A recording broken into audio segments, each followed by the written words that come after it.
शैतान का मजाक उड़ाना पड़ा बहुत ही भारी। नमस्कार दोस्तों, आज हम एक हकीकत घटना के स्टोरी आपसे शेयर करने वाले हैं कि शैतान का मजाक उड़ाना कभी कभी कितना भारी पड़ जाता है और उसे हैंडल करना बहुत ही मुश्किल हो जाता है। ये हकीकत घटना है मेरे ही सिटी का, मेरे ही शहर का और एक कुछ दिन पहले का ही घटना है, जिसे जिक्र को तो शेयर नहीं करने को बोला गया था, लेकिन चूंकि मैं इस टाइप का स्टोरी बनाया करता हूं और कहानी शेयर क्या करता हूं आप लोगों से, इसलिए इस हकीकत घटना से जो भी समझ और सूझबूझ मुझे मिला वो आपसे शेयर कर रहा हूं। तो दोस्तों, मेरा कहने का तात्पर्य है कि शैतान का मजाक उड़ाना कभी कभी बहुत ज्यादा भारी पड़ जाता है। ऐसे ही मेरे सिटी के, मेरे शहर की एक बहुत ही शिक्षित परिवार जो थे, बैंक में पति पत्नी जॉब करते थे और अभी भी कर रहे हैं। उनका दोनों हस्बैंड और वाइफ का भूत प्रेत या शैतान से बहुत ही नफरत था और कहते थे कि इस टाइप का कुछ चीज होता ही नहीं है।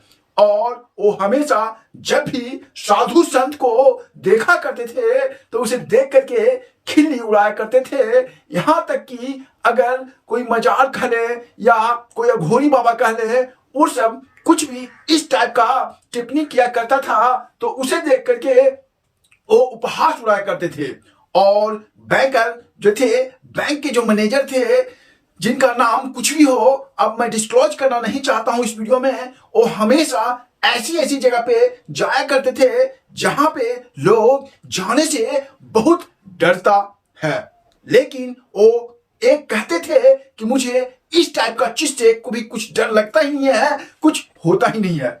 इसी के दौरान मैनेजर साहब अपने स्कूटर से, कह लें बाइक से, बैंक की तरफ निकले घर से। और रास्ते पे एक चौराहा होता है जहां पे आप देखे होंगे, अक्सर आप भी जब कहीं जा रहे होते होंगे तो चौराहे पे देखे होंगे कि कुछ ना कुछ टोटका टाइप का लोग करके छोड़ देते हैं। जैसे कि वहां पे आपको मिल जाएगा मिठाइयां, नींबू या कले लाल कपड़ा या किसी ना किसी तरह का आपको उस टाइप का मिल जाएगा जिसे लोग लांघने या उसे क्रॉस करने से वर्जित करते हैं। लेकिन मैनेजर साहब तो मैनेजर साहब ही ठहरे और वो इस सब चीज पे कभी भी दुर्व्यवहार नहीं करते थे।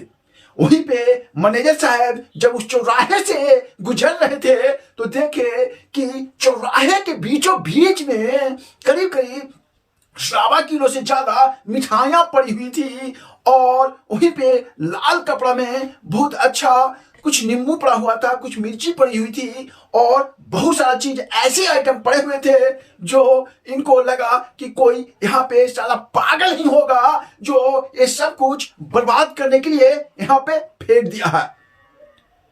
फिर क्या था, मैनेजर साहब अपने बाइक से उतरे और मिठाइयां को उठा लिए, क्योंकि मैनेजर साहब इन सब चीज में विश्वास नहीं करते थे। वो रात हो ब्यार हो कभी भी शमशान घाट में चला जाया करते थे, जहां पे मुर्दे को जलाया जाता था वहां पे भी चल जाया करते थे और कभी भी इनको किसी भी चीज से डर नहीं लगा करता था और कहते थे ऐसा कुछ चीज होता ही नहीं है।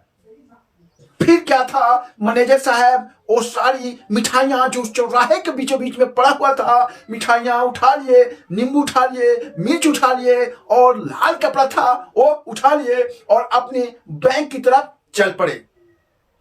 बैंक जाते ही जैसे ही लंच टाइम होता है, उन्होंने क्या किया कि एक घटना के बारे में अपने बैंकरों से सभी से बताए और कहे कि मैं तुम लोगों के लिए मिठाई लेकर के आया हूं, तुम सब मिठाई खा लो। लेकिन जिनको समझ थी, जो समझ से परे थे, वो ऐसा नहीं किए और मैनेजर साहब अपना लंच अच्छी तरह से किए और साथ में मिठाई भी खाए और साथ में मिर्च भी खाए और साथ में नींबू भी वहां पे निचोड़ करके अपना लंच बॉक्स में खा लिए। होना क्या था दोस्तों, और कोई भी बैंकर ने खाया नहीं। मिठाई खाए, लंच बॉक्स खाए और वो मस्ती में खा करके मग्न हो गए और कहे देखो ऐसा कुछ चीज होता ही नहीं था। फिर क्या था, वहीं से उनका उल्टा गिनती स्टार्ट हो जाता है और जैसे ही वो घर आते हैं, मतलब कि उनका व्यवहार एक पागल कुत्तों जैसा हो जाता है। मतलब अपने आप को काटने लगते हैं, कपड़ा फाड़ने लगते हैं, कभी किसी को पहचानते नहीं हैं, कभी कुछ करते हैं, कभी कुछ कहते हैं, कभी फांसी लगाने लगते हैं। इस टाइप का उनको अपने ऊपर व्यवहार हो जाता है। फिर क्या था दोस्तों, एक बात को देख करके लोग हैरान हो जाता है और फिर डॉक्टर को कॉल किया जाता है। डॉक्टर साहब आते हैं और आकर के पूरा ट्रीटमेंट करते हैं अच्छी तरह से। दिन पर दिन वो ग्लूकोज और क्या क्या की पानी चढ़ाते हैं। सप्ताह बीतता है, 2 सप्ताह बीतता है। चूंकि मैनेजर साहब की ऐसी तबीयत देख करके ये अपना बैंक में भी जाना बंद कर देते हैं और छुट्टी ले लेते हैं कि मेरा तबीयत खराब है। फिर 10 दिन, 20 दिन, 30 दिन, महीना दिन ऐसे ही चल जाता है और ये हमेशा पागलों जैसा व्यवहार करते हैं और दिन पर दिन इनका स्वास्थ्य गिरता चला जाता है। तभी बैंक से एक सहपाठी इनसे मिलने आता है और मिलने के बाद घटना के बारे में इनकी बीवी से बताते हैं कि ऐसा ऐसा घटना हुआ था, शायद उसी दिन से इनके साथ ऐसा व्यवहार हो रहा है। तभी वो जाते हैं और किसी भी एक अघोरी बाबा होते हैं जो बहुत बड़ा संत होते हैं और उनसे अच्छे अच्छे को कब्जा में कर लेते हैं जो शैतान होता। उनको बुलाया जाता है और बुलाने के बाद वो सब कुछ जज कर देता है, वो जो अघोरी बाबा होता है। और जज करने के बाद वो सब कुछ अपना रिकॉल कर देता है कि इनके साथ क्या क्या हुआ था।